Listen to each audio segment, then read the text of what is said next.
good morning to you. Welcome to the Morning Brief right here on Channels Television. I'm Jeffrey Uzama.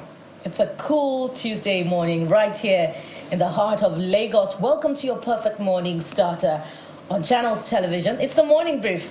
I am Bukola Koka. And I'm Kayode Okikulu. Let's get started from Maiduguri, the Borno state capital. Very chaotic scenes coming out of the capital of that state, Borno state, yesterday at about 7 p.m.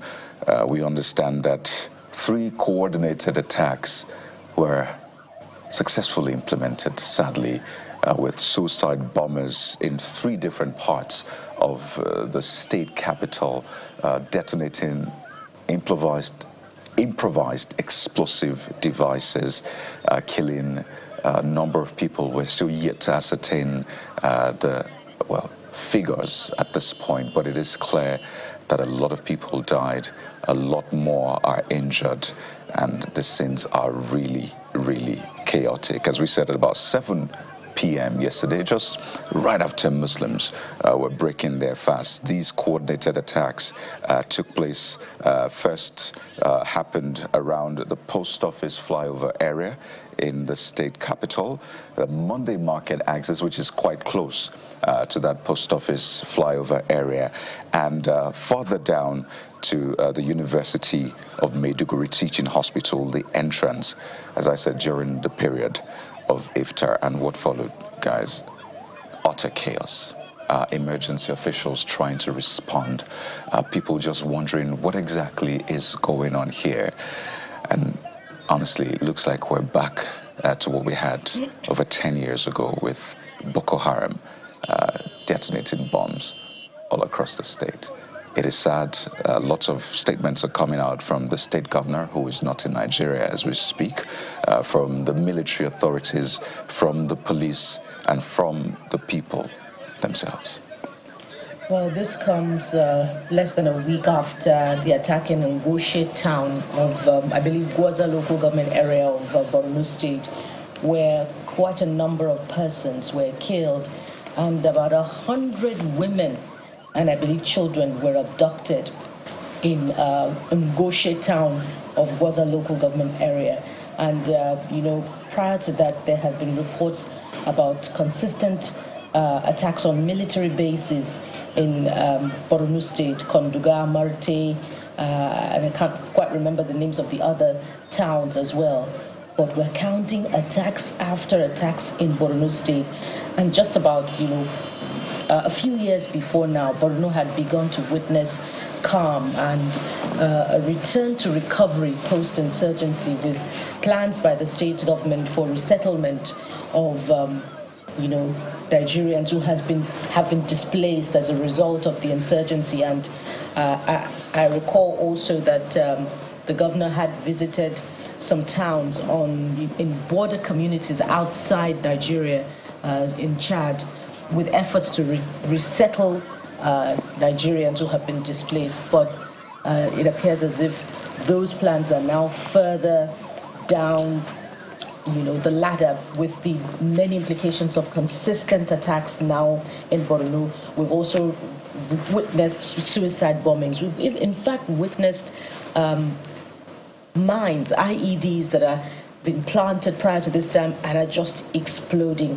There is a huge security concern in Borno, not just in Borno, Indeed, Bukola. especially in north, central and northwest Nigeria. Yeah, and just to add to it, that yes, the police put the death toll at 23 persons at this point, but things are moving really fast, sadly, and it is feared that more people may lose their lives. A total of 108 people sustained varying degrees of injuries, and we have the police tactical units, the military, other joint security operatives said to have been swiftly deployed to the affected areas. The day before, we were just talking about suspected bandits arrested around the Ondo airport, and you were wondering what exactly is going on, but you didn't know that it was going to be Borno that will now see a heavy attack. But this is where we're at right now by suspected Boko Haram terrorists. I have nothing to say. I have absolutely nothing. I think I'm tired of talking about this thing. I'm tired because we're dealing with human lives. It's not like anything else. Human beings are being killed. Human beings are being murdered. I'm not saying the government is not doing anything, but the government is not doing enough. So, guys, this morning I'm just tired of repeating myself. Nigerians are tired of talking. We're all exhausted. So it's now up to the communities. It's now up to the government to do what they have to do. The least you can do is to protect lives and property. That's all I have to say. Well, that is the state of the vice president. So you'd expect that this has hit close to home. I mean, every area in Nigeria is home for the leaders. So wait to see the response from the president, who is billed for a state visit to the UK today. That is big on the agenda of the president right now. So will this make him stop that state visit? Doesn't look like it. What response would we see from the vice president? We're yet to see that, but clearly these are lives that should never have been lost. So it speaks to lots of coordination with the terrorists for them to have been able to plan this coordinated attack in 3 different areas, almost at the same time, simultaneously. So the process is they developed the bombs. Where did they get the materials from? How did they do it? Was it in-house or outside? How did they bring it in? How did they transport themselves? I'm talking about the suicide bombers. All that plan takes time to be able to coordinate that attack and implement it. It takes time. It takes a lot of information. So what exactly happened here? The big question we must solve, but it is sad to see that these soft targets are being attacked. And are we back to where we were before 2015? Big question. I think we've just thrown our hands in the wind when it comes to nationals. You know why I'm exhausted talking? I would have loved to keep commenting if this will not happen again. I have said that the ease with which mass abductions happen in Nigeria is very mind-boggling. You've explained very intelligently how could this have happened, and nobody was able to catch them or stop them or limit the number of the coordinated attacks. It's central. At the center of it, we do not have value for human lives. I'm ready to tell the president to his face, ready to tell the vice president, ready to tell anybody in authority, you and I do not have value for human lives. The day we do, the way we respond will change. At the center of this, these are just maybe like smoke screen, if you will. At the center, at the very core of the value chain, value system, is that we have very poor value for human lives. Look at America. How many soldiers died in the Middle East? About 6 or 7. When they were bringing their bodies back, the President of the United States, Donald Trump, went to receive, which is cultural to them, to receive those bodies at the very airport, and, you know, did the salute and all the ceremony, just to say, look, whether this war was right or wrong is inconsequential, but right now, we honor you for your service. Soldiers will die, statements. Citizens, civilians will die, just another statement. And then you give an order, and then we go through this cycle. It's exhausting. Let's upgrade our value for human lives. And I think in going forward, I don't know how we're going to measure whether state governors, local government chairman, and the president especially, how much value does the president have for human lives? Is going to be a way to measure candidates in the next election or elections going forward. That's all I have to say. Well, that will be the elephant in the room, clearly, during this particular visit, and it's certain that some of these conversations would come up. But yesterday also saw the Nigeria Railway Corporation releasing statements and speaking to the incident that occurred following a train, it was a collision, really, around the Asham train station on the Abuja-Kaduna line Monday morning. The managing director of the NRC, Mr. Kayode Okwefa, joins us on the program at the moment to give us an update. Mr. Okwefa, I know you took that train yesterday later on, but chaotic scenes that we saw with a lot of the passengers in the train injured because they didn't see that coming. They were in a train, one of the safest forms of transportation. So by way of update, where are we right now on that particular corridor, and what exactly happened? Yeah, good morning. Yes, please, go ahead. Okay, let me first of all say that this is one accident too many, and also thank God for life. It happened yesterday morning at about 9 a.m., precisely at about 9:16 a.m. The train was coming from Regasa in Kaduna, left Kaduna at about 7:16 a.m. Now, because we have only one break of train working now, we at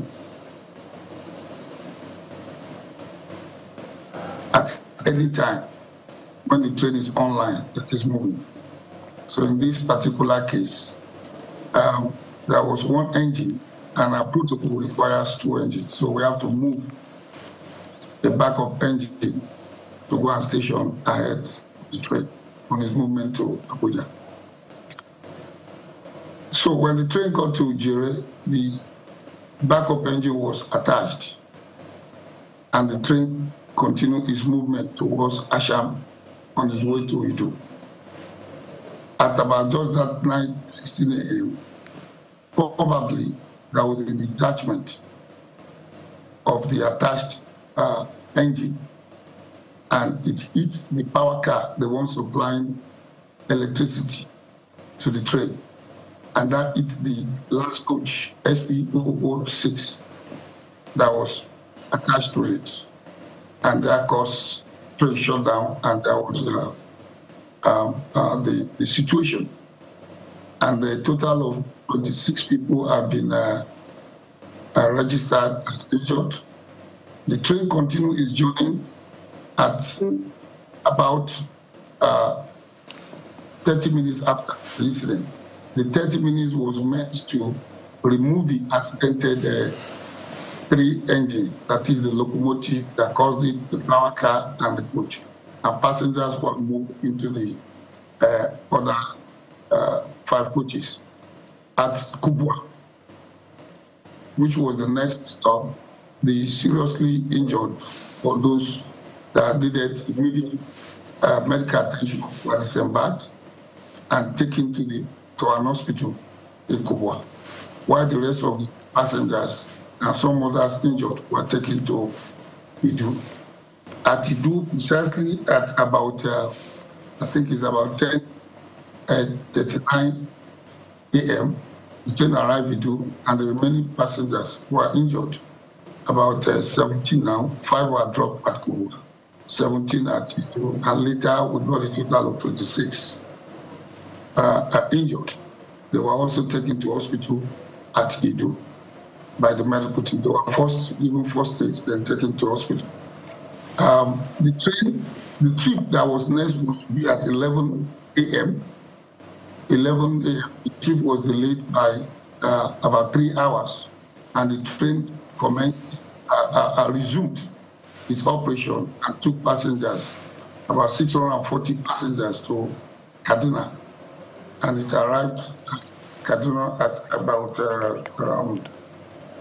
5:33 p.m. Thereafter, the train continued its journey back to Idu and arrived Idu at 8:58 p.m.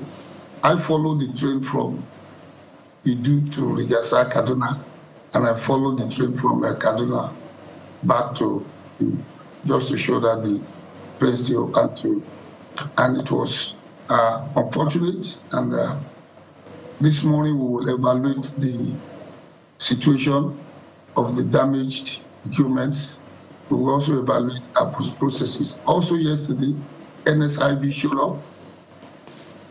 Immediately there was a phone call, and we discussed, and we waited for them to come before anything was done at the site. So they made the site assist. And when it was they concluded their preliminary assessment, we were given the go-ahead, and we cleared the line, and we proceeded. That's the situation. So also yesterday, our customer care department or unit also contacted the 26 people that we have documented. Right. And so, Mr. Peva, part of our process, they will follow. So just quickly, let's be clear. What exactly is responsible for this? I mean, you've given us the updates. Is it mechanical fault? Is it old infrastructure? Is it lack of maintenance? Because this is not something you'd expect to happen. Yeah, I wouldn't want to clearly state, but it's nothing from the track. What we suspected, because investigation is ongoing, is that the coupling, the attachment of the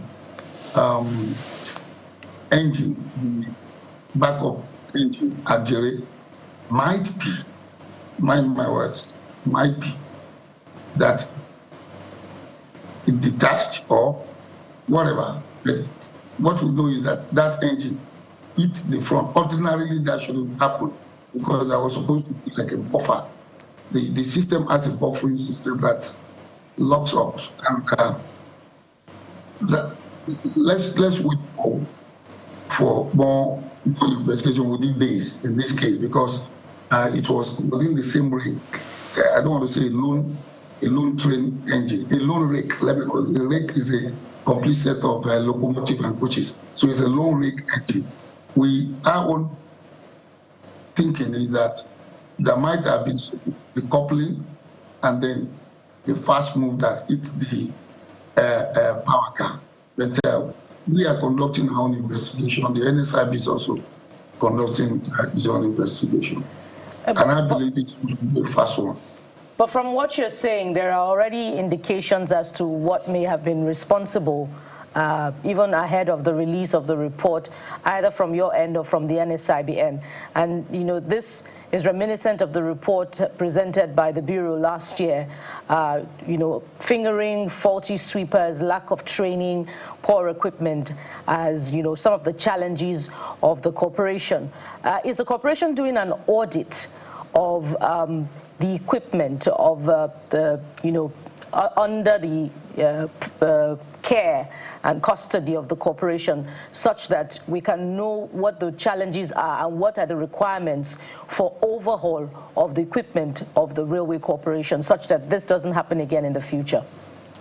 Okay, thank you very much. Let me first make a correction. We always, several we've seen allusion to the media report as detailed from the report of NSIB of the Asham August 26 accident. Now, I think we await their conclusion on that. But what I want to say is that we don't have problem with training. We don't have problem with maintenance with regards to that accident. The equipment that was regarded as not, they only said it is not the OEM. And from our engagement with them, it's like the report was largely misinterpreted by the media. But that is left for NSIB to clarify. On the current structure, don't forget, sometimes last year we shut down Wari Itakwe for 60 days to fix the track. The reason why we shut it down was to be proactive in ensuring that the track were put in proper condition. So if we view any situation is unsafe, we'll shut down. And that is why the trip yesterday was to demonstrate that the corridor is safe, the equipment are okay. Yes, there are issues of much deeper repairs that are needed within the equipment of the corporation, especially along the Abuja, Kaduna, Wari, Itakwe, and Lagos, Ibadan axis. But by and large, every organization has its own teaching period. I took up this assignment around January 30th, 2025, and I can tell you that what we are focused is to make safety a priority. Right. And that is why we do not hesitate to shut down any line when we suspect anything. And in this case, I believe this is an avoidable accident. All right. And that what we need to do is to continuously make sure that we have a zero record of accidents. Well, Mr. Kayode, we have to thank you for the update. All eyes naturally on the NRC, but please get back to us as soon as you have more insight into this to ensure that we have safety across all corridors and Nigerians can travel.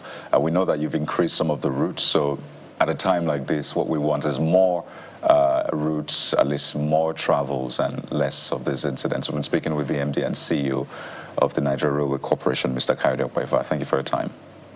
Thank you very much, Charles, and I do appreciate you. Well, that's an update on the situation. We continue to monitor what is playing out in Maiduguri, the Borno state capital, after the coordinated suicide attacks yesterday, leaving 23 people dead and many more, over 100 injured. But we'll take a moment now. I'll bring you the front pages in a moment. Stay with us.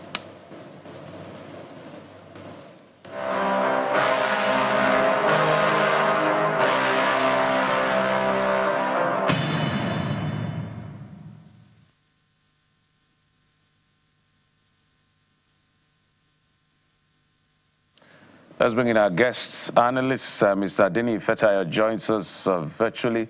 Mr. Fetayo, thank you so much for coming on the program. Yeah, thank you. Good morning to you. All right, let me see where we will have to start from. Maybe The Guardian is a good place to start for this Tuesday, March the 17th. Guardian is leading with Middle East crisis.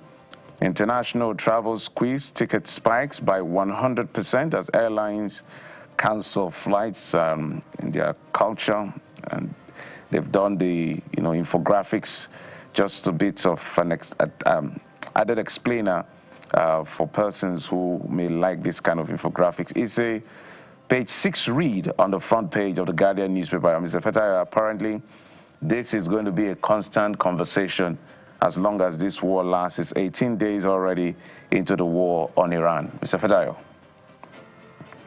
Yes, we know that a lot of things is going to happen. Whenever there is a war, there is both direct impact and indirect impact. And one of such is cancellation of flights to those destinations inbound and outbound. And as well, increase in fare tickets and all of that, like some are recording 100%. But I want to localize it. I was looking at the report that both all the airlines from Middle East have over 17,000 passengers from Qatar Airways, Etihad, Emirates, and Middle East Airline. They have combined seats together.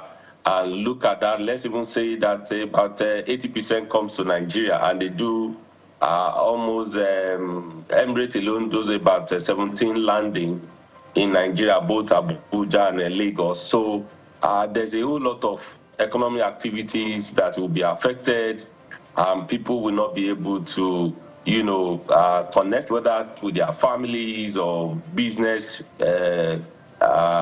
relation or business activity. So it's going to be a tough one, and it's going to be a big one going forward as long as this war lasts. So we just pray that things can be restored back so that economic activity can pick up, and as well reduce the cost of air transportation.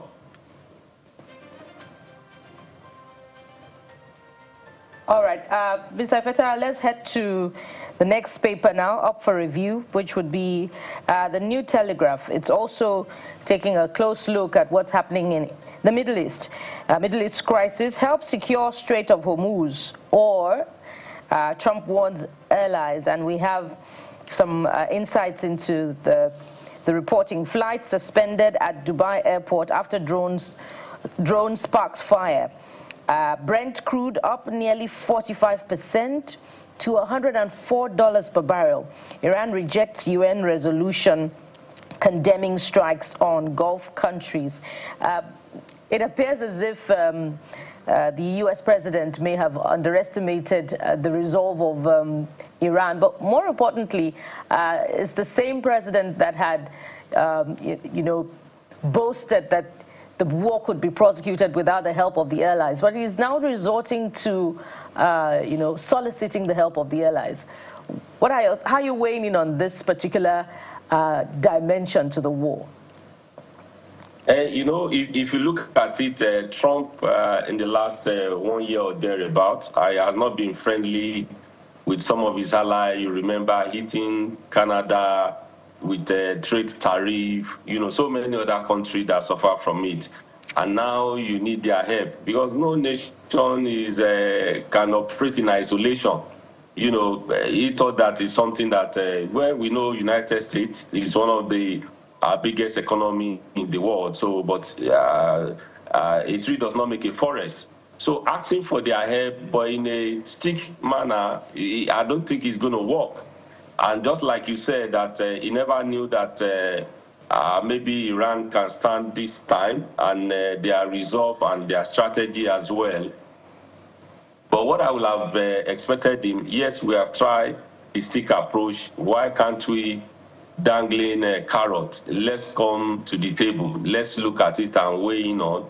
Because he just felt that it's just one small Middle East, one of the Middle East country. Let me just eat them and get going. But I'm sure he did not put into the account the Strait of Hormuz, which we supply where the global 20% of global oil and gas that route. I'm sure they never put that into consideration. But I just hope that they can sit on the table and resolve it, because it's going to cost so much, not just the Gulf state alone, even the entire global community. They are feeling the impact. I'm sure even bringing it down home, yes, the government might make so much money from increase in crude oil, but locally people are paying so much, to fuel their vehicle, to power their home, etc., etc. So it's a tough one, but I just felt that this high time they need to sit down on the table and resolve it. Sometimes you win, sometimes you gain, but I just hope Donald Trump will look into that. I just like the minister of UK minister said yesterday, we are not ready to be dragged into any kinds of war and all of that. And because Trump has been hitting everybody with trade tariff, and of course you can't sell what's it called? You can't be selling sand, and you don't expect somebody to pay you with a stone. There you go. Let's take a look at Vanguard newspaper, Mr. Fetayo, and it speaks to what's playing out right here in Nigeria. After a 6-month break, food inflation resumes upward climb, rises 12.12%, driven by hike in prices of beans, yam flour, others. Kogi, Benue, Anambra record highest headline. Food inflation rates and Katsina, Imo, Ebonyi record lowest. And I should say that this is for February. This is not for March, where the war started, and we're beginning to see, the prices climbing really high. Mr. Fetayo, it's page 5 on or inside the Vanguard newspaper. How can the government spin this? Because this is a time that the government must do a lot of work. Yes, it's just to show that there's so much for government to be done, especially the work going on in the Middle East, US, Israel versus Iran, because March is going to be higher than this, going to rise higher. I just feel that they should put some measure in place.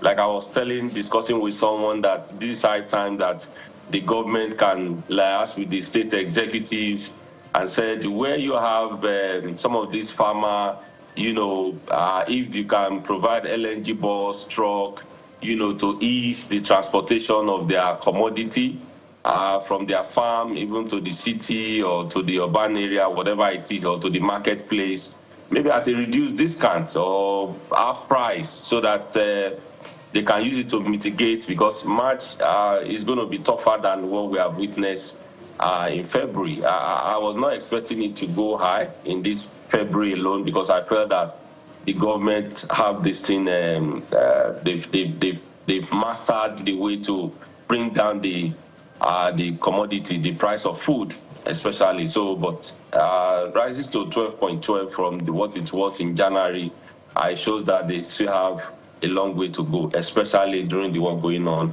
in the Gulf state. Mr. Adeni Fatari, thank you so much for your analysis. He's the CEO of Megastar Magazine, a journalist. Thank you, sir. We appreciate you. Thank you. It's my pleasure. And from here, we head straight to Dubai, the United Arab Emirates, where we have our correspondent standing by. We understand yesterday there was a drone attack that disrupted flights as Iran has continued its attack on the Gulf states. You know, UAE is an ally of the United States, and they've been receiving literal barrage of missiles in their direction. This has killed at least one person or so in Abu Dhabi. But Marwa, good morning and welcome to the program. I'm happy you're safe. Give us your latest update. Yeah, absolutely.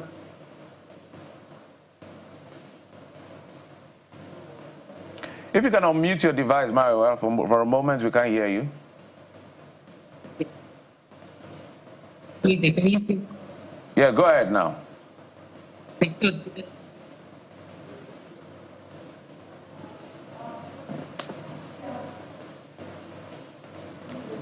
Oh dear, not again. Okay, I don't know what it seemed, whether there are network disruptions or connectivity in the Emirates, we do not know. So Maya, let me do a last try on this. So go ahead and give us your update. Let's see whether this works.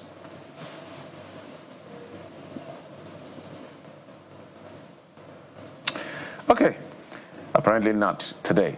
Or not immediately. We'll take a break, and when we come back, we'll get to our very first conversation for the day. We're talking politics, we're talking economy, we're talking security, we're talking about the state of the nation. Join us in just a moment.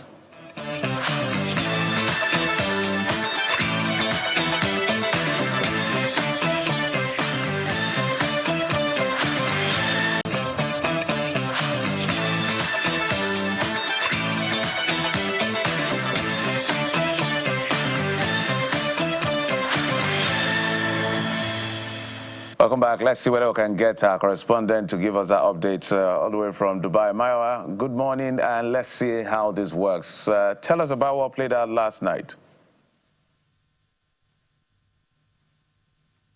Can you hear me now? Yes, we can hear you loud and clear. Please go ahead. Fantastic. So, toll has risen, as you know. And G were unable over the weekend seeing this incident.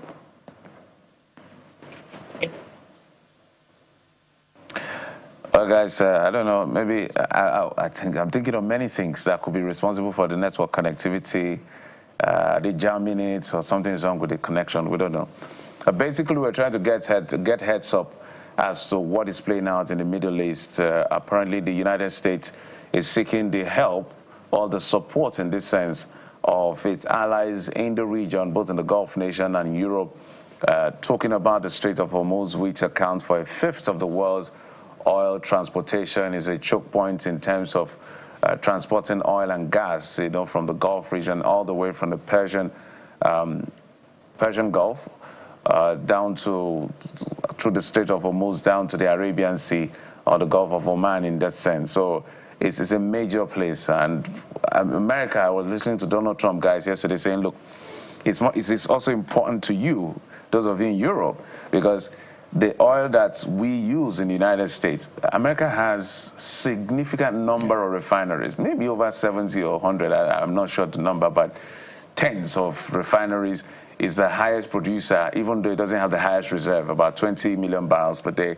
So they are technically good, but because oil is priced in, it's a global commodity, it has a way of having knock-on effects. So what countries are doing now is either opening up their reserve or, so not necessarily that they are taking out they are bringing back subsidy. So it's either you subsidize production or the taxes that are on petroleum products, you reduce those taxes so that the impact can be less on the citizens, just like what the United Kingdom is doing as well. But primarily, when you have a strategic reserve in that sense, it's first to mitigate disruptions like supply. So it's first for availability.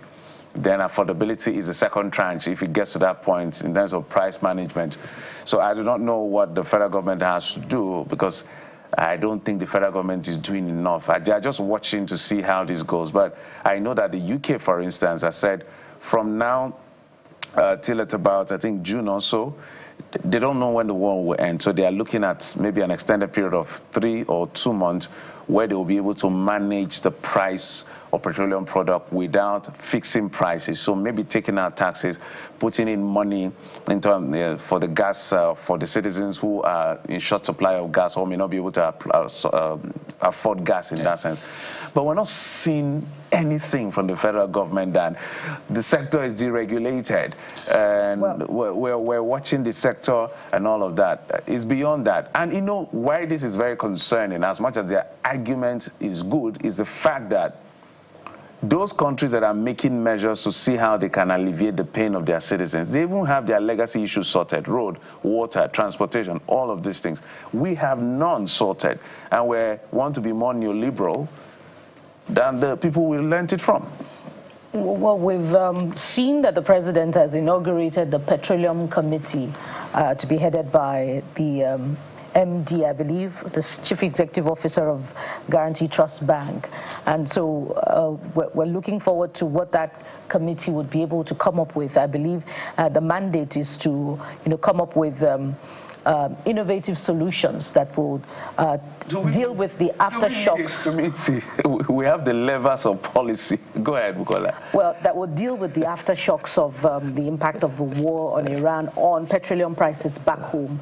But traditionally, that's what we have seen in the past, without any long-term impact on the impact of the pump price of petrol on Nigerians, depending on what is happening either in the international community or lack of supply back home.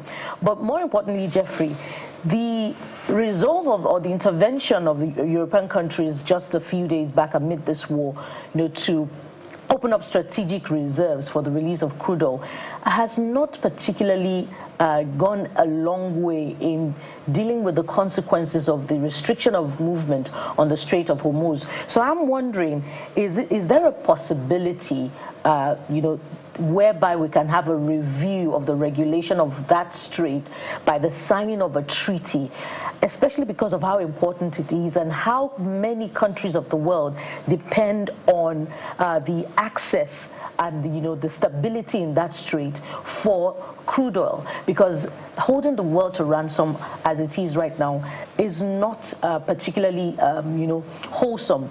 Everyone is feeling the consequences of the restriction of the violence and the aggression on that Strait of Hormuz. And I'm wondering if that is a possibility in the near future when we see an international United Nations that is working, that is strong, that comes with strength of character, and is able to bring to bear its influence in regulating subjects like I don't want to dodge your Bukola. It will never happen. And you must realize that it will never happen. And it's a very important conversation to have. But this is war. Everybody will play their cards. For some, you have the might. For some, it's strategic. Just one little area that you're able to block. You inflict pain. But it's a conversation we must have. And I really hope that I don't see it happening. Nations can sit back and say, okay, fine, we've gone through centuries of destruction. Let's not go through centuries of building, centuries of collaboration. I know someone will say there will never be peace in the world, but it's worth giving it a try. Let's take a moment now. I would have joining us some Gbadebo Road survivor. Stay with us.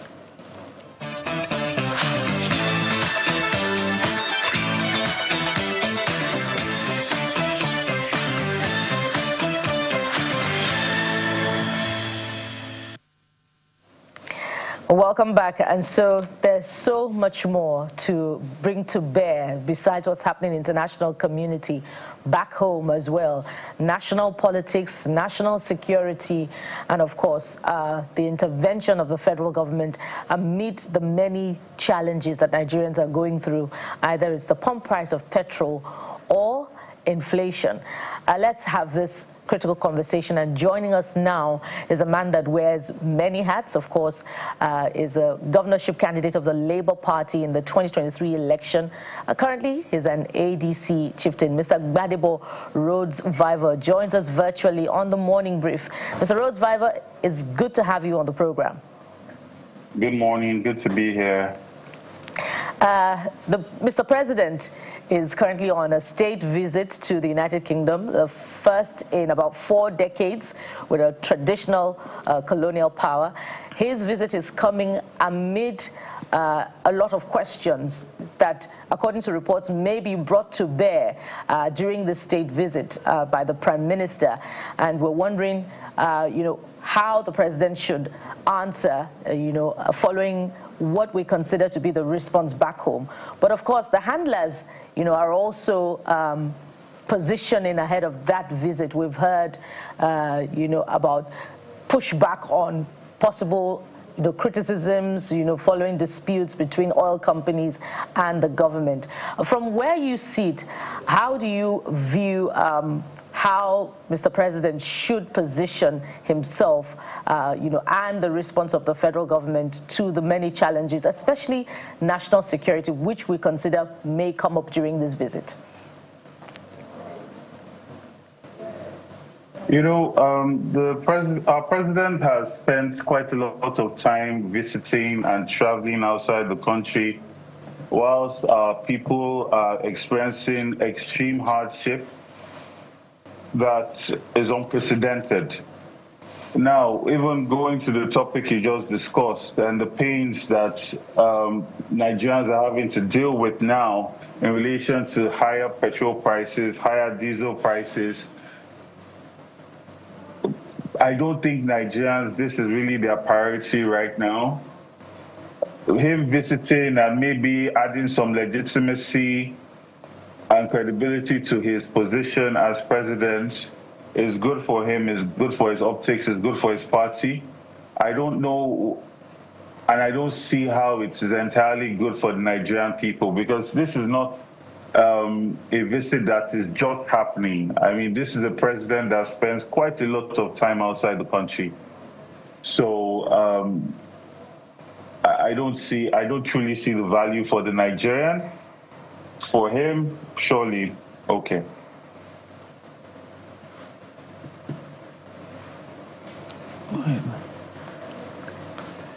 All right, Mr. Viver, let's come back home to the politics. Well, this visit is a scheduled visit, so let's be clear on that. And whether or not a scheduled visit can be disrupted by what had played out in Maiduguri depends on the priority of the president or the leadership of our country.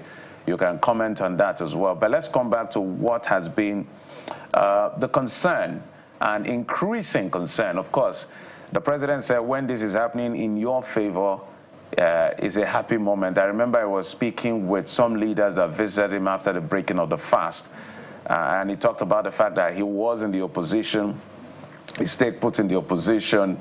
That time, whatever was done to him, he kept bearing, and now perhaps it's their time to enjoy what it looks like, the system playing in their favor. So we know that we have 31 governors already in the fold of the APC. We understand Bala Mohammed should be joining soon. He's the chairman of the PDP Governors Forum.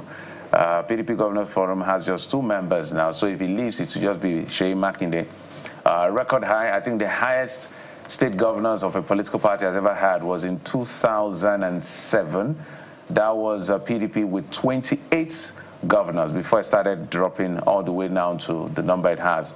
The APC had gone from 19 in the last election or so in totality to now 31 to maybe 32, a record high. Is it the fault of the APC that this is happening to the opposition? Okay, what do you think is really happening with the opposition? Because on one hand, the APC is saying we're not responsible for what is going on with you. But some members of the opposition are saying the APC is planting people to destabilize the parties so that Bola Tinubu, the president, will be the sole candidate. Which do you share? Okay, so starting from your first point about security, and you talked about him traveling at that point or not traveling at that point. I was listening to your report on Iran, and the fact that these people can be so sovereign, can be so strong, despite having been sanctioned for over 20 years, makes me feel very embarrassed to be a Nigerian. As a Nigerian, we have been colonized, we have been enslaved, yet there is no vision for our security. We can barely protect our own citizens. We need a foreign power to show an interest before our government sits up and starts tackling security or even making statements and showing empathy. The president visited at a point Benue to pay condolence, but then he said, as the number one citizen, could not reach a particular point where his citizens, his constituents were hurt and were violated. And then you contrast that to a place that has been under sanctions for 20 years and see how organized, how structured they are. It really gives, I think it should give a lot of pause for thoughts to Nigerians to actually evaluate the quality of leadership they've had for the last 2 decades. Because if this were to happen to us, we're completely gone. That's one thought I wanted to share. The second thought was about the statements that this is their time to enjoy being in the ruling party, having been in opposition for quite some time. And then I think to myself, what was done to them? What was done to them? I went for a declaration. The police and thugs came to scatter it. Yesterday in Calabar, we had thugs go and scatter an ADC meeting saying that they don't want any other party in the state. We have AERTW saying that their boss is the president and they are going to deal with any opposition that is in the state. And this is going all across Nigeria, in Kaduna, in different places, in Port Harcourt, so much.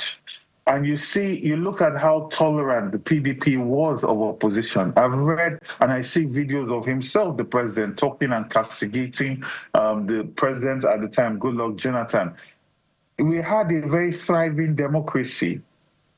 You are not getting people picked up the way PDP was not picking up people that were part of the opposition. PDP allowed for a thriving opposition.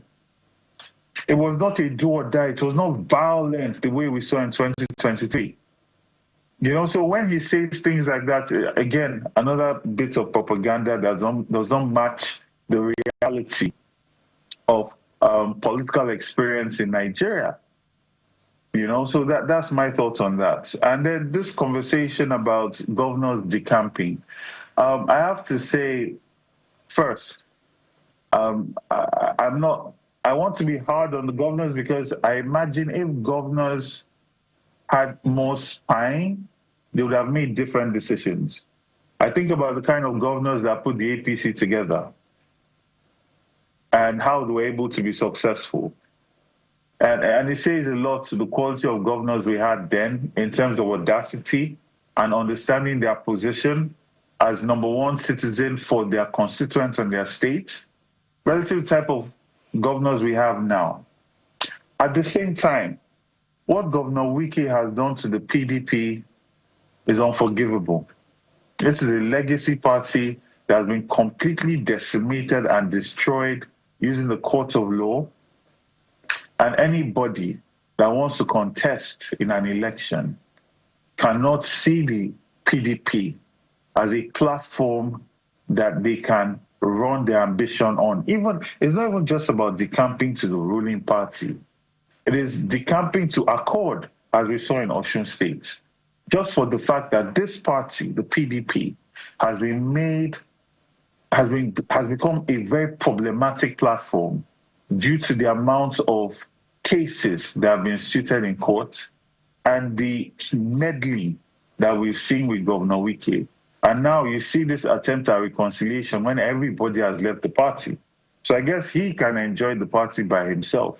It's very, very sad because this is a party that made him all the way from local government to governor to minister to all sorts, and to just see it destroyed like this, it's a lesson. It's a lesson for parties to look at and to understand the amount of power they give individuals, no matter how much money they give to the party to support. It's also a lesson for parties to look into greed and making decisions just based on money. Because all these things are lessons that the PDP needs to take into consideration. And those are my thoughts on that. And, you know, politics and politicking can sometimes feel like calculus to the people.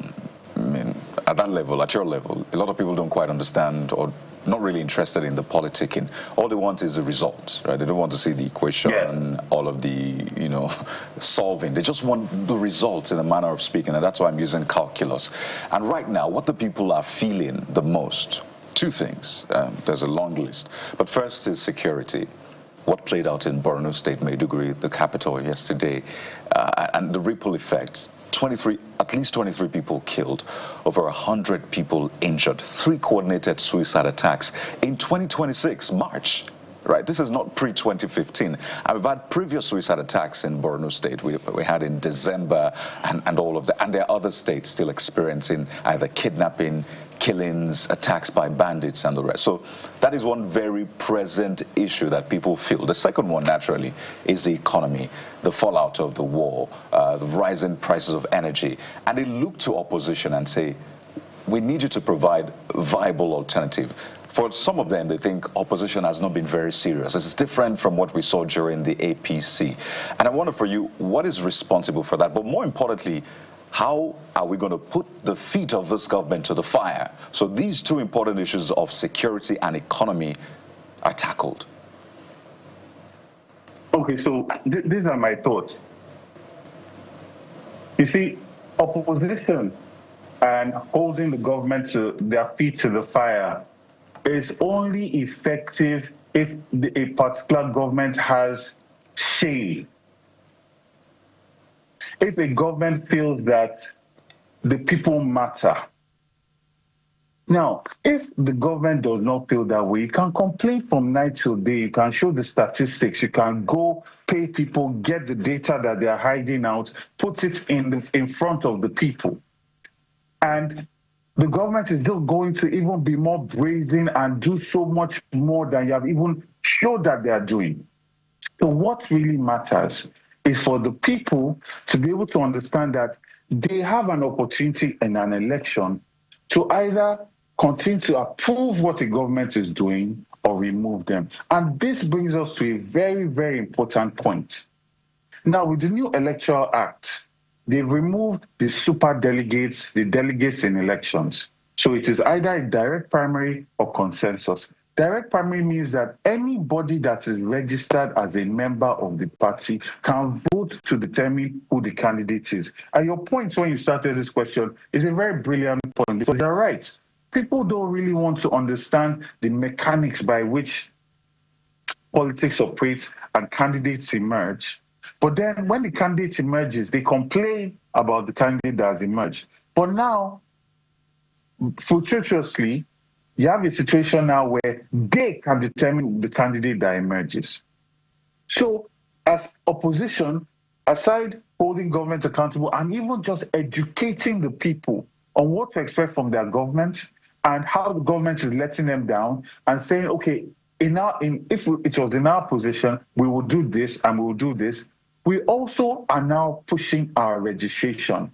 You can just go on adcregistration.ng. You register and you are a delegate. You determine who the candidate you want to represent you would emerge. That candidate. So you are now part of the process, and you have to be, because from the question previous to this, which is so many governors have decamped, the party, the whole political system is looking like a one-party state. It is going to be a situation where it is the people versus the political structure. And you, the people, should be able to determine the candidates that you are going to have face this political structure. This is why it is so important for people to get involved, to register with our party. It's adcregistration.ng. Register and have a say in who the candidate that would emerge will be. Because there's only so much we can say, okay, look at the budget, look at the padding. Most ministries are barely doing up to, I mean, you saw the Minister of Health come out to say his allocation compared to what he has received. This is going on all over all ministries. You saw the lady that came out to say that the process by which ministries should follow has not been followed. That's why monies have not been allocated. Then we see that the woman was shortly removed from that position very swiftly after that. There's so much financial impropriety budgets that have been, contracts that have been given out to self-proper tenders. We've highlighted this for the past 3 years. And the government only gets more brazen. So ultimately, it's the people that are going to have the final say. And they cannot sit back at this point and just say, okay, we just want the result. And then if they don't get the result they want, they complain. No, the parties will continue to hold the government accountable as much as they can, but must understand that opposition works when a government feels responsible to the people, has a sense of shame, and you have other institutions of government from the Senate to the House of Representatives to the law courts also holding that government accountable. But what we've seen in the Senate is that it's a rubber stamp. It's just another hand of the executive, which is not supposed to be. So you say this government doesn't have shame? You say it's shameless? It doesn't have shame.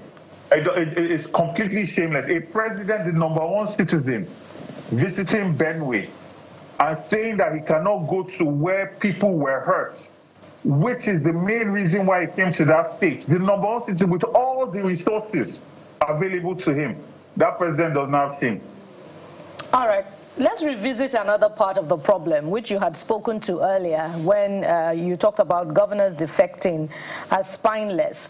But as far as the Nigerian political landscape is concerned, it would seem as if there is enough guilt to go around politicians in Nigeria, yourself inclusive. And let me read to you how the APC in Lagos reacted to your defection to the ADC.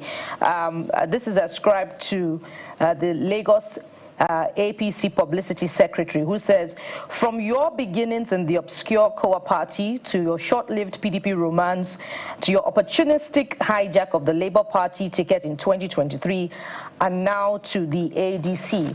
And I believe the House of Reps is currently considering in its second review, or if you like, third review of the amendment to the Electoral Act, something to address political nomadism. So from where you stand, it appears as if you do not have any moral high ground to criticize the governors, being a serial defector yourself. I think that is absurd, and I'll explain why. No disrespect to you. I started in COA party. All my political years, Lagos State has been controlled by the APC. I have never once joined the ruling party because of my disdain for how they manage the resources and Commonwealth of Lagos. It is extremely expensive, extremely risky to be in opposition. I've consistently been in opposition. At the point where I joined Labour Party, the wave or whatever Labour Party became had not yet even showed a sign of that. We work towards that. So there's nothing opportunistic about going to a small party and working hard, reaching to the people, selling a bigger idea and talking about good governance and activating hope. Same thing with the COA party. And I know the kind of results, the number of people that came out in that local government election. I joined the PDP. The PDP has never produced a governor in Lagos State. So I am consistently against the bad governance of APC in Lagos. So indeed, I do have a moral ground. I do not practice the idea of if you cannot beat them, join them. It's our time to now enjoy with the winning team. No. On principle, I cannot associate myself with the APC, and I've said this consistently over the years that I've been in politics. So I think what that gentleman spoke about is just an attempt to twist a narrative that does not really have any basis in reality. Well, I'm wondering where the defining ideology is in those different political experiences, COA Party, PDP, Labour Party, but that's another kettle of fish entirely. We must anchor at this point. Talk about that. I think you have a very good question. That's a very good question. You find in that 60 seconds, sir. 60 seconds. Okay. So our politics has not matured to the point where people are discussing ideas that genuinely affect people because of the low performance of governance over this past couple of years. We are still talking about not stealing. We are talking about good rules. We are talking about light. We are not talking about ideologies, whether it's pro-abortion or non-abortion, whether it is state restructuring or federalism. There are no bigger ideas in our politics. So it's either I don't want to belong to the group of people that are stealing our resources, or I want to be in a new clean party that's going to push a new type of governance that will reduce these problems, these primitive problems that we're experiencing as Nigerians. And that is currently where we are. When we have a number of years of good governance that has addressed all these questions, then the bigger ideas and bigger ideals will now be the things that will separate people ideologically and will not allow, for instance, the Democrats to the Republicans. All right.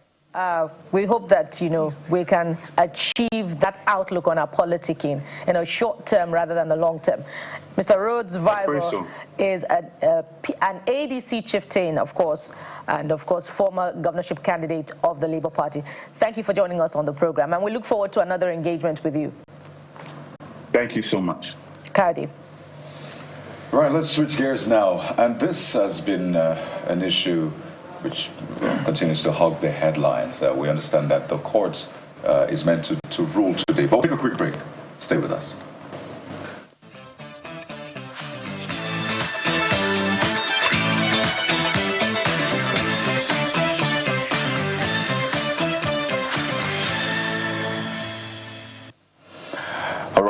Well, the former governor of Kaduna State, Nasir El-Rufai, has been enmeshed in controversy.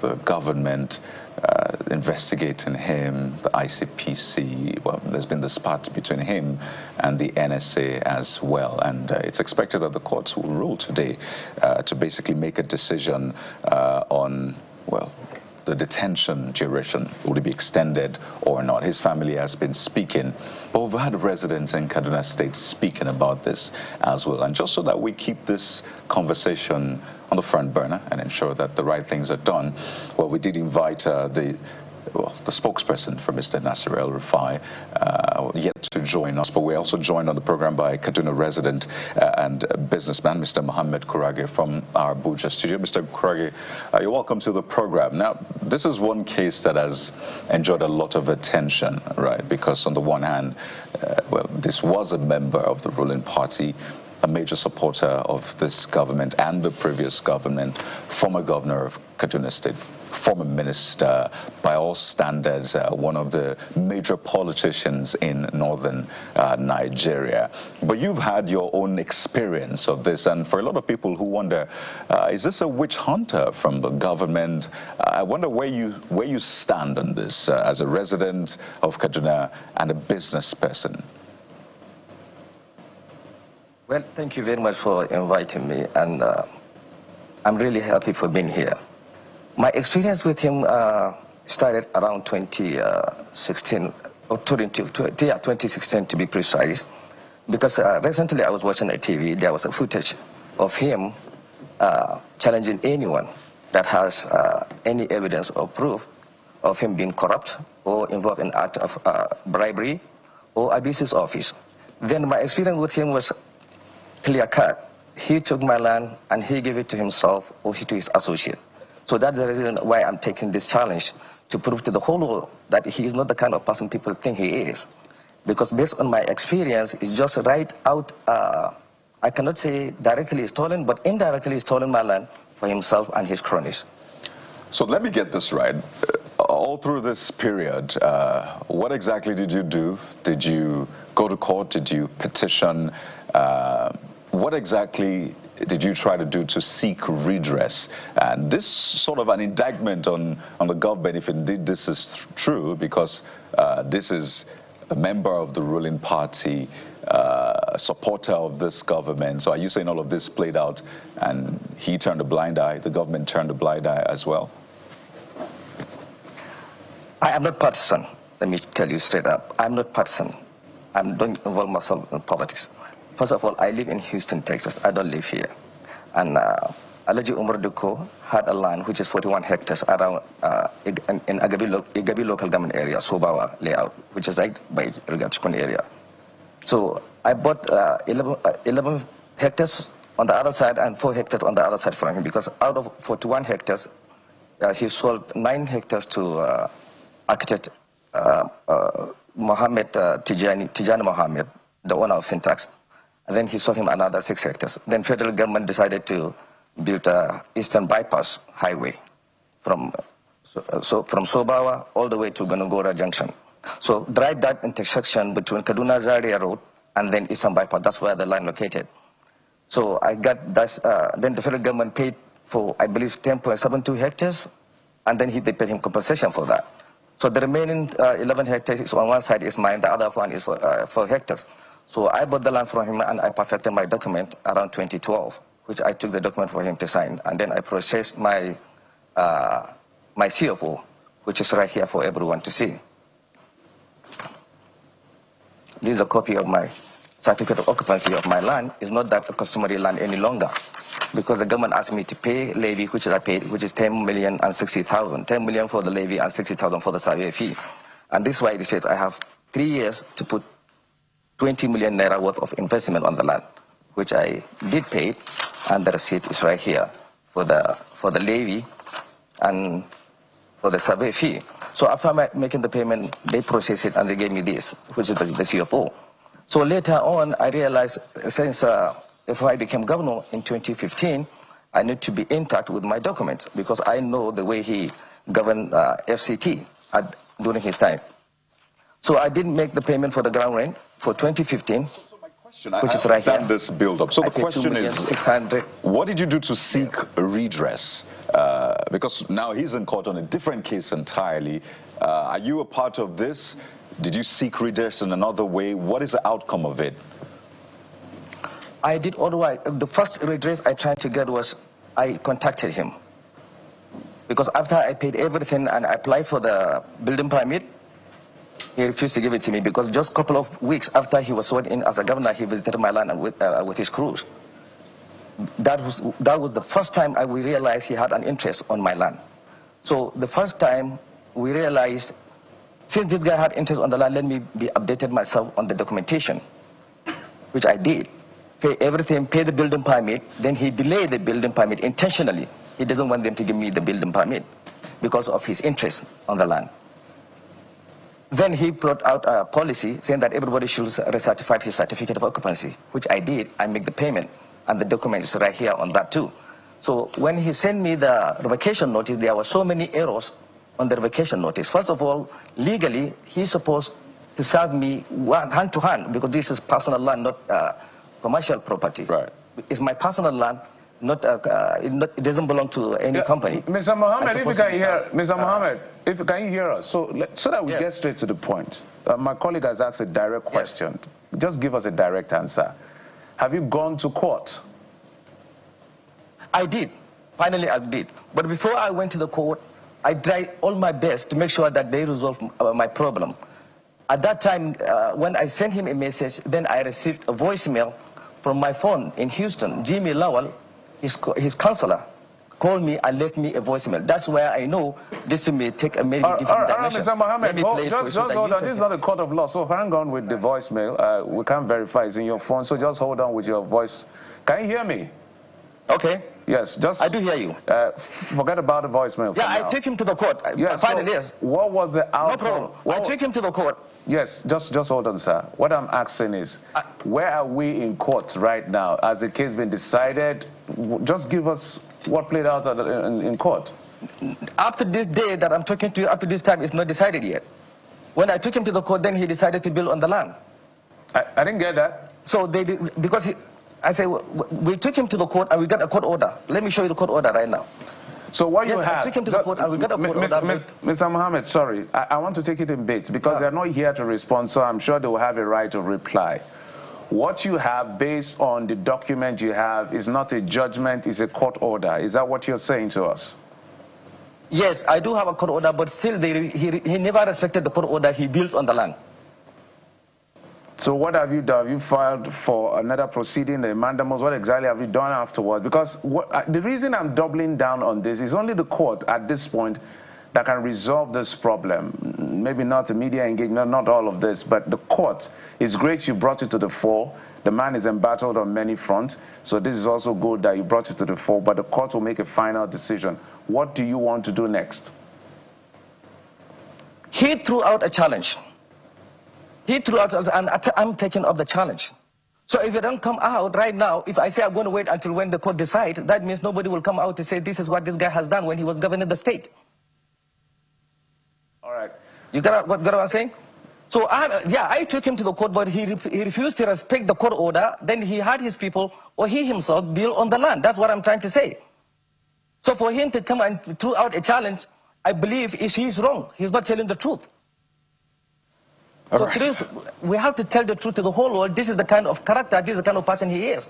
Well, not that the way people think he is. Well, because it's your word. My experience is bad experience. Right. It's your word against theirs, and it's important to note yet again and to reiterate that we sent an invite to his team as well to speak on these issues. We've sent time and again. I'm waiting for these issues must be balanced, but it's important that we keep the conversations on the front burner. I mean, the fact that you're in government means that you're accountable to the people. But Mr. Mohammed Korage, thank you for your time and your side on this. Of course, we're going to be taking some of those documents for, of course, further conversations. But Mr. Mohammed Korage, Abuja, Kaduna resident and businessman, thank you for your time. We wish you the very best. I'm looking forward to that. Thank you very much. I'm looking forward to that. Thank you very much. All right, let's switch gears now and talk about the economy. Inflation figures for February are out. I wonder what March would look like. But let's talk about February first, Jeffrey. Let's bring in Professor Emmanuel Onwodiokit. He's a professor of economics, University of Uyo. Prof, thank you so much for coming on the program. Prof, if you can unmute your device, sir.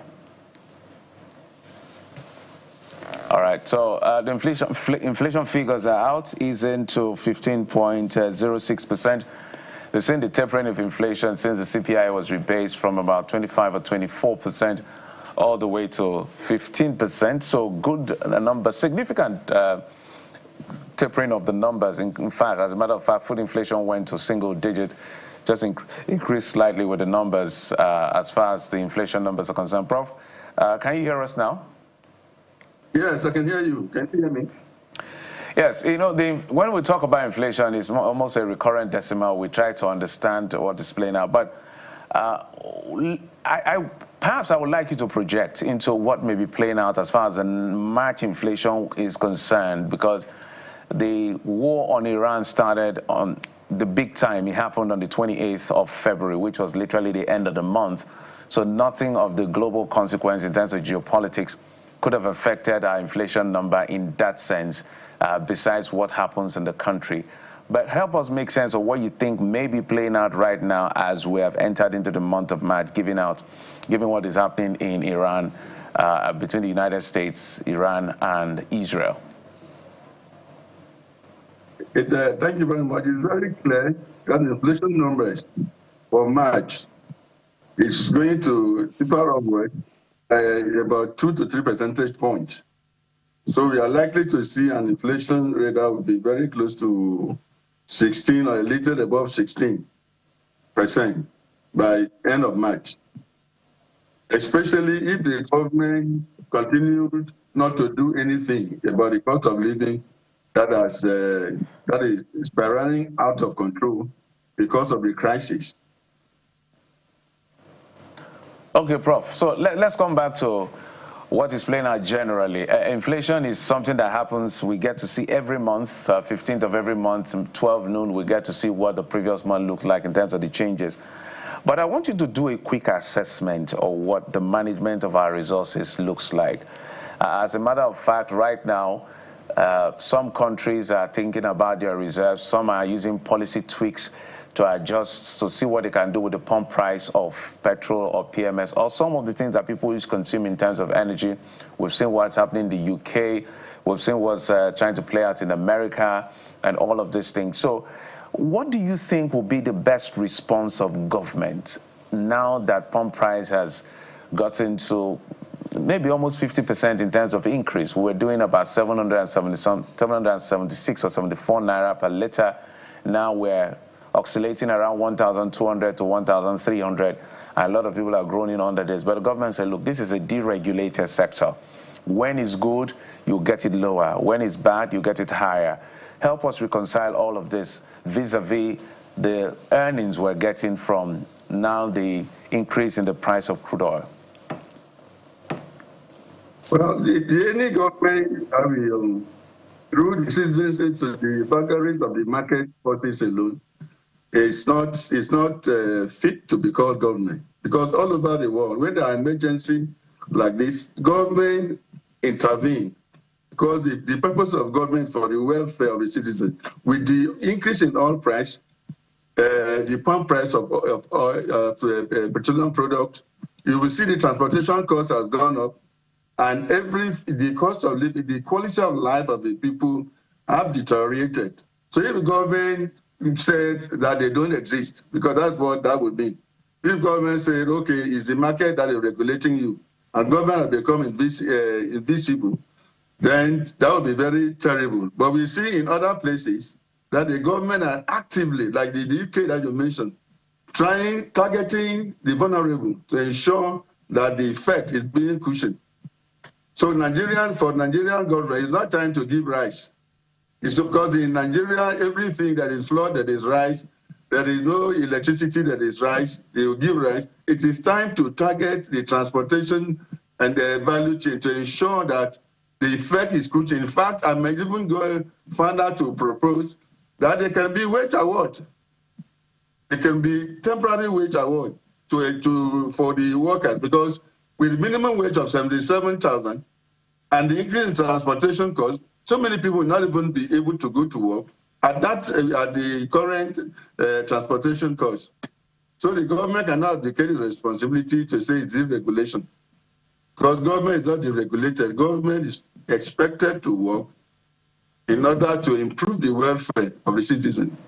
That is the responsibility of government. And so I'm wondering if the current challenge has not punctured the administration's social investment program over time.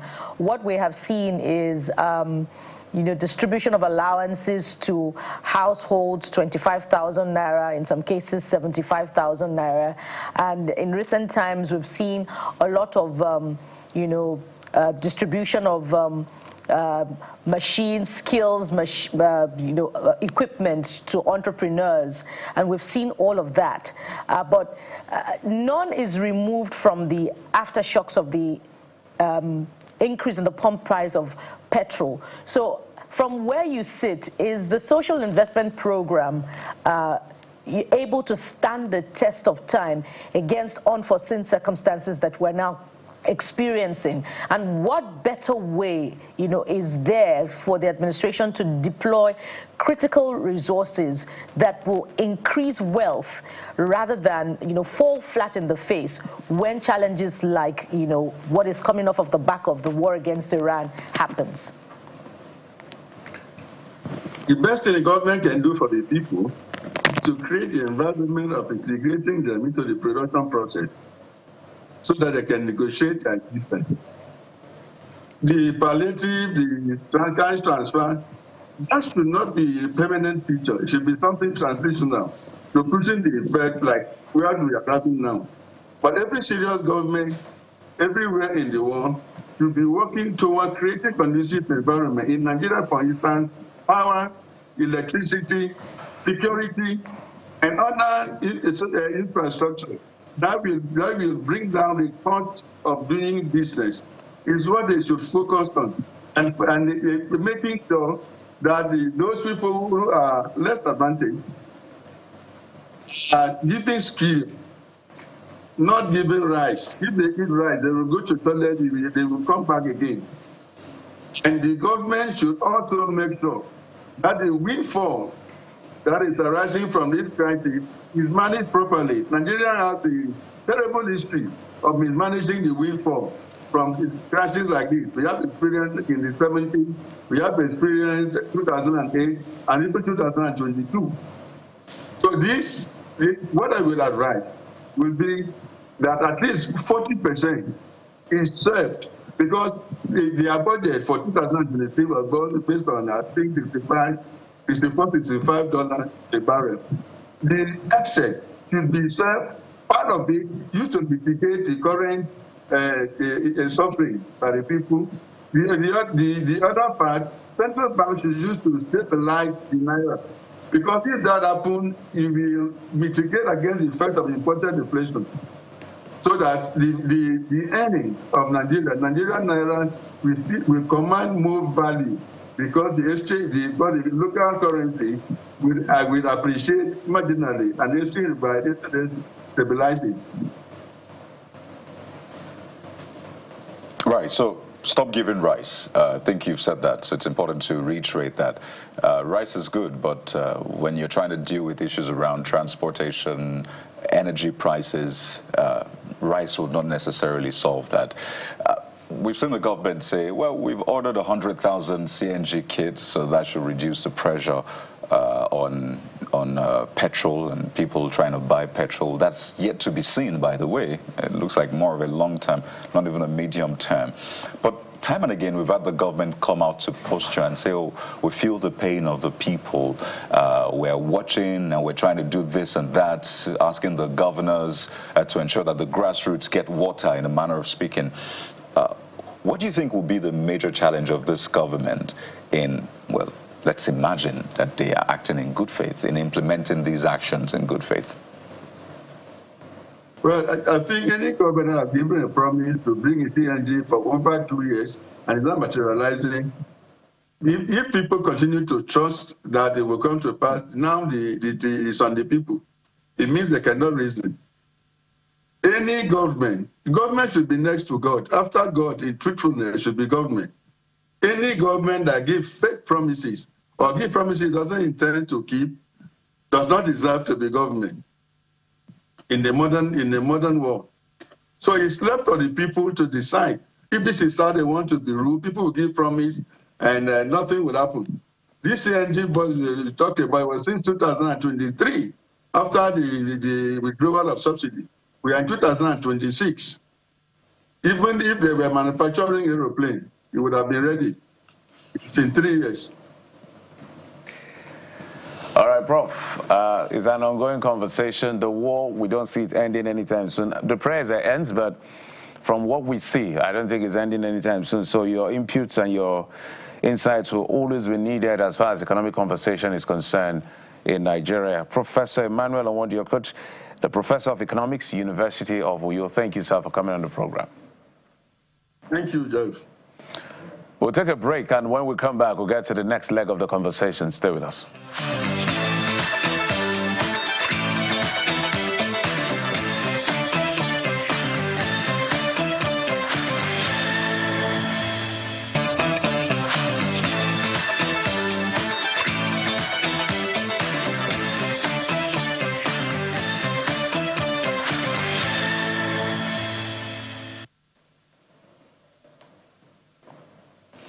Welcome back, and so let's make progress in our conversation now. And there's no better time than now, when there are economic pressures, when tempers flare, when human rights is on the threatened, for communities to band together.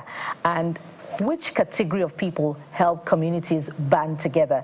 They are the social workers, and that's why we're having this conversation on this day, the World Social Work Day. And joining us on the program to have this one and help us understand the importance of social work in all over the world now, not just in Nigeria, we have right here in our Lagos studio, Ms. Osayi Alile. She's right here in our Lagos studio, and she is the Chief Executive Officer officer of the Aspire Coronation Trust Act Foundation, and a prominent leader in the African social sector work. We also have right beside her Mr. Michael Ajayi, the country director of Enactus Nigeria. He joins us also in our Lagos studio. Lady and gentlemen, thank you for joining us on the program. Good morning. Good morning. Good morning. Thank you. So let's start by asking the basic. What is the essence and the meaning of the World Social Work Day? I'll start with you, Ms. Alili. Thank you for having us. I mean, Social Work Day is really a day to commemorate the work that has been done in the communities. And you're talking about social workers, non-profit workers as well, and the development sector. But it's also a day where we begin to reiterate that the sector is actually needed. And because once you have the public sector, the private sector, the next sector is the social sector. And we cannot leave them as is, because a lot of work is being done in the communities. And when you're talking about what's happening in Nigeria and Africa, we see a lot of gaps. And the social sector has been the person and the industry that has covered those gaps for the government over the years. And we must do things to collaborate and work with them to make sure that these things happen. So what is the work of the social worker? A social worker is really a person that comes into a community to see what the issues are and says to themselves, what can we do and how can we do it better? But they don't never work alone.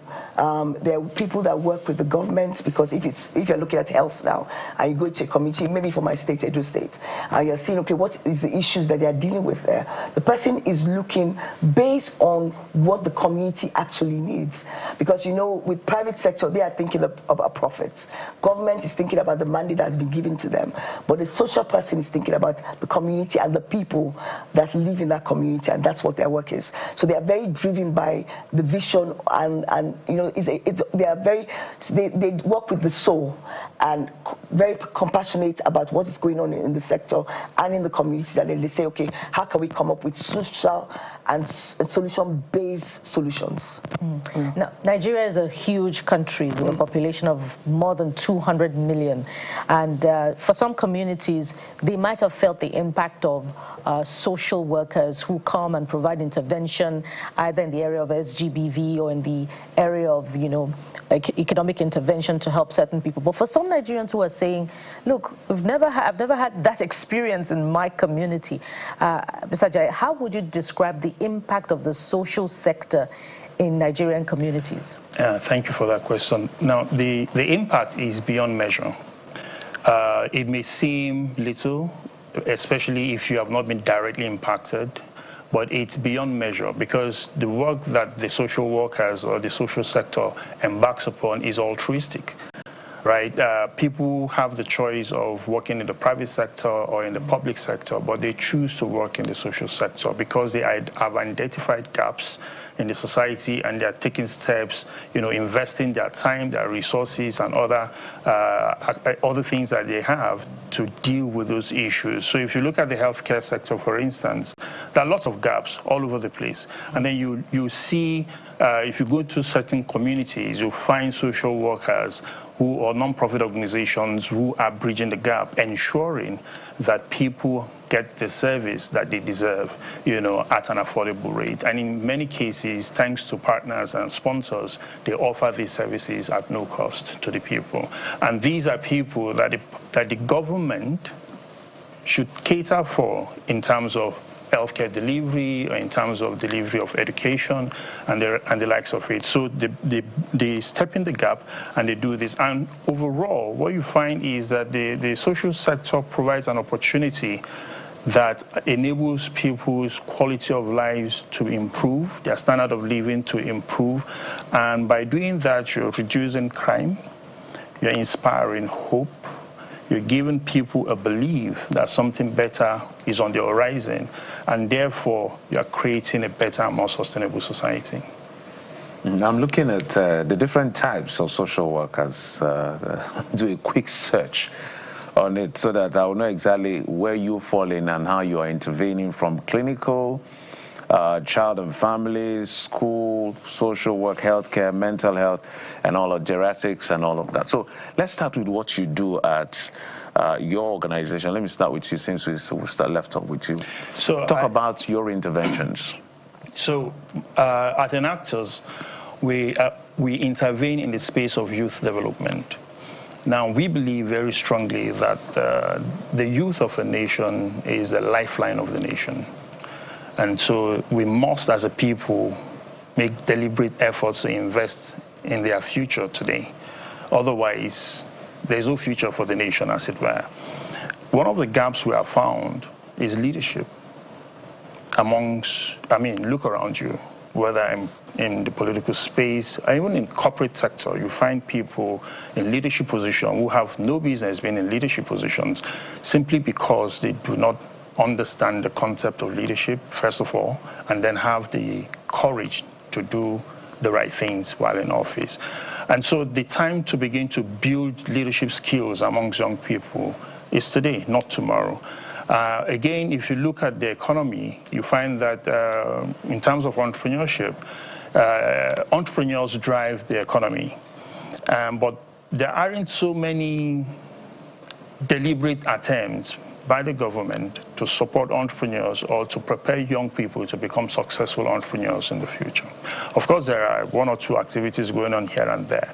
But at Enactors, we look at some of these issues and we begin to engage with young people right where they are still in the university to put them through a process that helps them to develop that entrepreneurial mindset, to be able to build enterprises or to be able to apply those skills that they have acquired as in paid employment to become change makers, even if they are employed at the end of the day.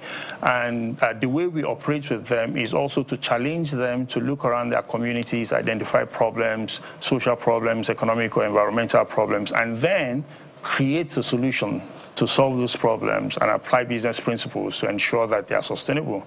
So that process helps them to build those leadership skills, because leadership is really about service.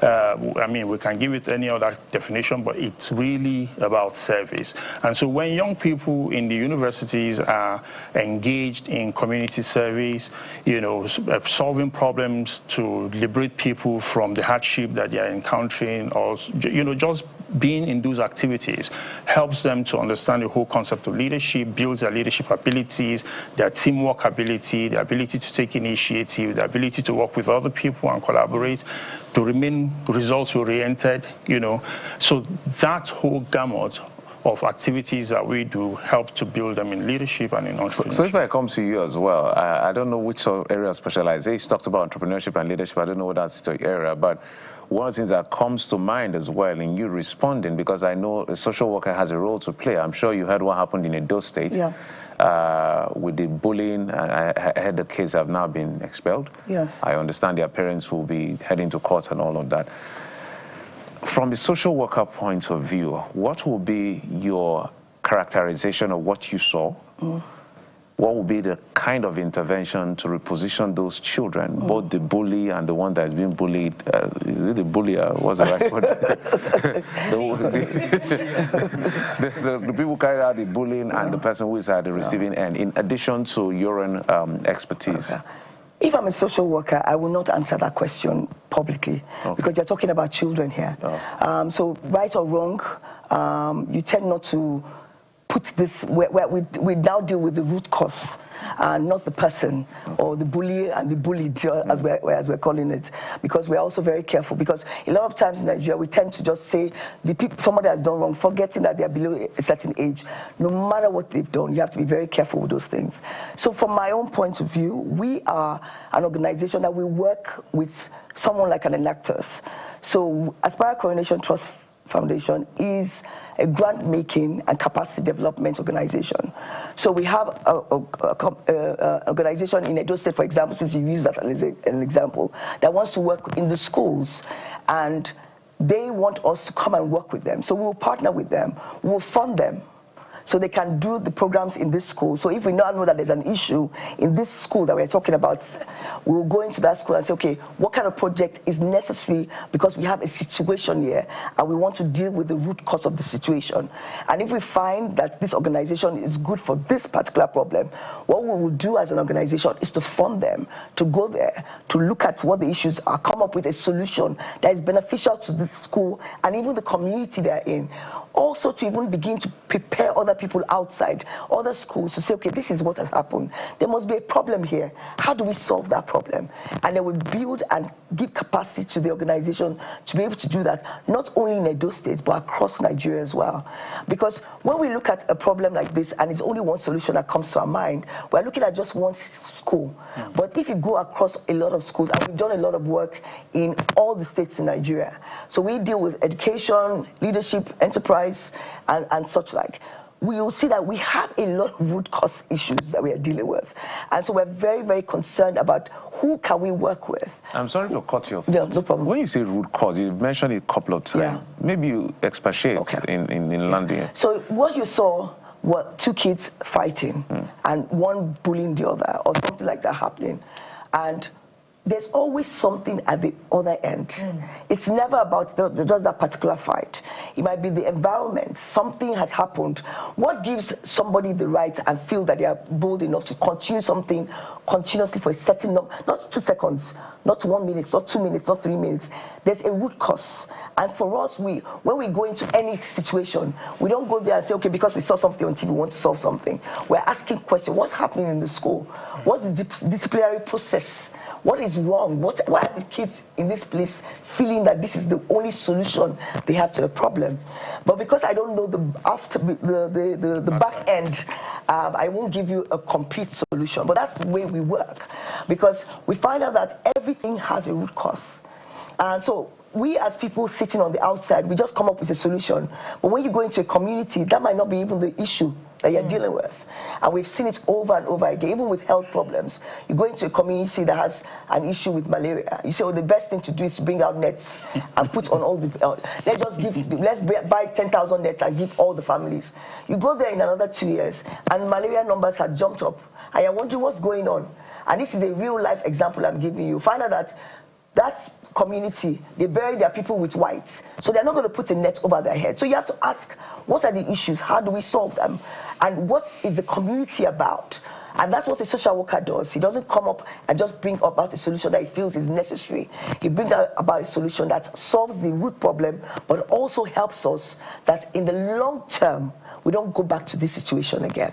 Mr. Ajayi, I know that you're itching to speak on this. You work with young people. Yes, I do. You are invested in at least 20 states across the country, several institutions, and this is a case that is disturbing to a lot of people. But you approach young people in a different, from a different perspective, empower them and all of that. So is this a lack of empowering or empowering in the wrong way? Because obviously there's some power being shown here. So maybe we can take it up from empowering in the wrong way, because when we do not intentionally empower, we are actually, empowering.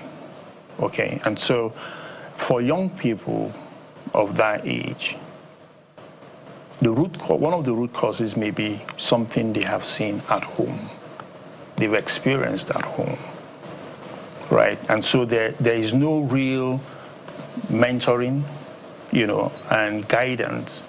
There is no real role model at home. And so they grow up with certain traits and characteristics. And that is just a reflection of either the home or the society they belong to.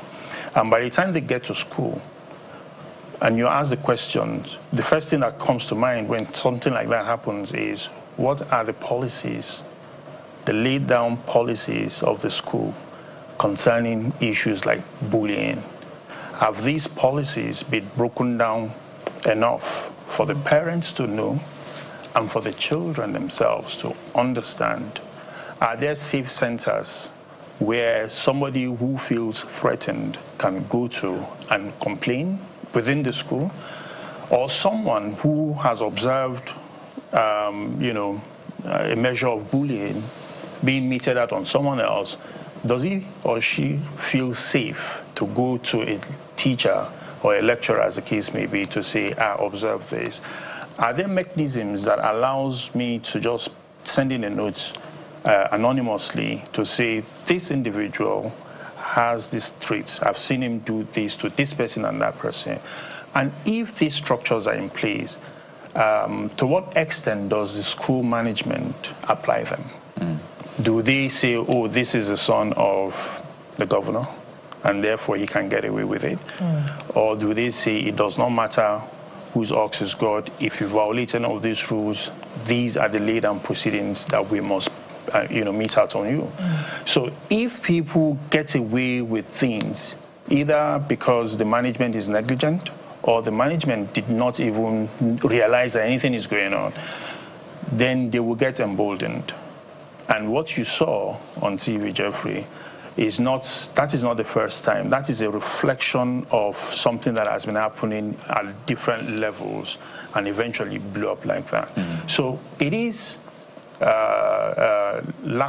it is empowerment, but just in the wrong way. Because when you do not intentionally empower in a particular pathway, then you are actually empowering in another pathway by not doing anything about it. And all these things are connected. I mean, today we're celebrating social work and we're speaking to this issue. But for a lot of people listening to us, I can almost be sure that this is the first time in a long time they're hearing about social work. Almost like social workers are undercovers. You don't see them in a manner of speaking. But I remember as far back as 20 plus years ago, I met social workers, brilliant social workers in University College Hospital, Ibadan. But a lot of them are out of the country now because it looks like it's more lucrative there.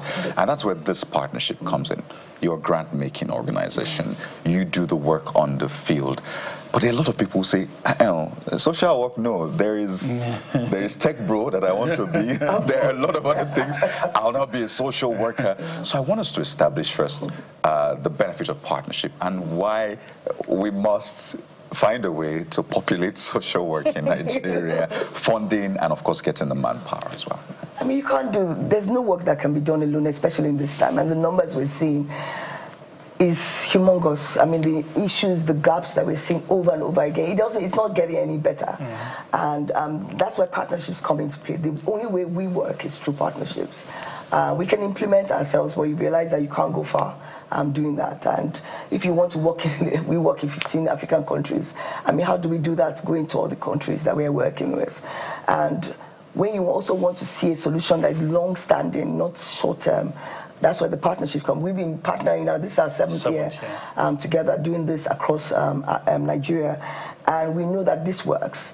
The thing you said about having lack of social workers is true, because it requires a kind of temperament.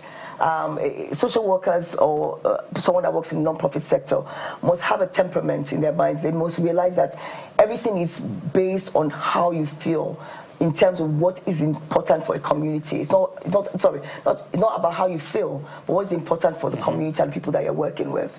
And it's not about money, because whatever money you make, you take it. There's no profit that is being made. But the work is essential, because without the social workers and non-profit sector, there's no community that can survive, and that's why you said most people are moving out of the country. We just need to be able to, one of the things I always tell people, that we can't go past an industry. We have to build the industry. Absolutely. I've been in this industry for over 20-something years. I've done all my education here, and I've done it to the highest level. And there's so much to do, and we must just understand that it's essential. We must understand that there's a gap that needs to be filled, and we must realize that a lot of people are working in the community, and they've been doing it for 50-odd years, and they're doing an exceptional work. But how do we as individuals or private institutions or even government come into play to make sure that there's a plug for them, that they can get the funding that is required, that the organization can be built to a certain extent that is sustainable, past the founder and the leader that is there right now. So those are the things that we are thinking about and saying, what can we do and how can we do things better? We've talked about the Edo situation, which points to something significant that is happening in society, home dysfunctionality possibly. There could be other reasons. But talk to us broadly now about the work that you've done in Nigerian communities, and help us understand what are the leading societal problems that you have been able to address. And then I'm going to come to you to talk to us about what informs your decision to fund which particular problem that you identify in societies. But let's start with you. Yeah, so I'll just quickly drive to one of the examples that comes to mind. I mean, we've done this for 7 years. A few years ago, one of our teams in Ekiti State University, just a few years ago, not 50 years ago, not 100 years ago, discovered a community in that state where female genital mutilation was still actively practiced in Nigeria. Not only was it being actively practiced, the gatekeepers and the community people believed it was okay. Why? Because it's a cultural thing that was passed down from generation to generation. Now, this kind of partnership, this particular partnership, we call it the ACT Foundation Leadership Challenge. What we do with it is to inspire our students to identify such bad cultural practices that have been normalized or in the process of being normalized in our communities, identify them and make an attempt to solve them. So once they identify that particular issue, students, undergraduate students in that university organized themselves and went into the community, engaged the gatekeepers, community leaders, traditional leaders, the women leaders in the community, and began to educate them. It took a while, but the practice began to go down the hill, simply because some students, some obscure students, stepped into the situation and said, this is a problem, and these are the reasons why it is a problem. It was a community-wide sensitization program, having meetings with in front of the chiefs or the community leaders' house and bringing all these leaders and everyone else, bringing the women to get involved. And the women, the ones that, interestingly, it is the women who facilitate those kind of activities in those communities. And so they had to begin to change their mindsets, and that's just an example of the kind of impact such partnerships. Now, ACT Foundation couldn't have gone into that community, right? Enactors is headquartered in Lagos, but this intervention was carried out in Ekiti State. I'm the leader of Enactors in Nigeria, but I knew nothing about that situation. It was the people at the grassroots that said there's a problem, but they could only have come about that because they were inspired to do that, and that's because there was some measure of funding from the sponsor. All right, so let's go to the sponsor now. What informs your decision to fund which particular problem? For us, it's really what the thematic issues are and what gaps we see. We work under some pillars, which is, as I mentioned, health, enterprise, leadership, and the environment. You can't do everything. You can't be all things to all men. And when we started out, one of the things we kept on saying is that how do we do it? How do we reach everywhere? And it's really through collaborations, and partnerships do work. It's finding the right organizations that you can work with, not only finding them, making sure that they know what they're doing. For us, and I keep on going back to the communities and the root cause of the problems, because we are very long-term thinking. Sustainability is key to us, and we look for partners that are already working in those states that understand the communities. You can't go there and come up with a solution that you think is good in Lagos State. Every state in Nigeria is different. Even in the one state, there's so many different communities, and they must understand that, and they must bring people in. You can't go there and do it by yourself. You have to involve all the stakeholders, and once you understand that, then it's easy for us, because for us also is the measurement of the programs. We want to be able to say after 10 years, when he's talking about the numbers have reduced, those are the things that are important to us. Impact is important to us. So when we see an organization that can fulfill this, fill the gaps, and be impactful, and we can measure what we've done and see that the community, even if we walk away, the community takes over the problem, then we feel a bit comfortable to work with you. It's quite, thank you for your service, the both of you. But in closing, while these governors are busy promising numbers they will not be able to give the president, because I've read all of them, the ones that are saying they will give president 2 million votes. No governor, let me not go there. Anyway, except maybe 2 or 3. But where I'm going to with this is politicians have a habit. I don't know whether we caused that habit for them, because sometimes when we blame them, we're also a reflection of these people. We didn't go to import them. They're interested in big projects that you can easily see. The rural areas and the hinterlands are suffering. You talked about one of the pillars is environment. If people that are interested in this altruistic gesture to be able to reposition environment, maybe water and all of that, how do they get across to you?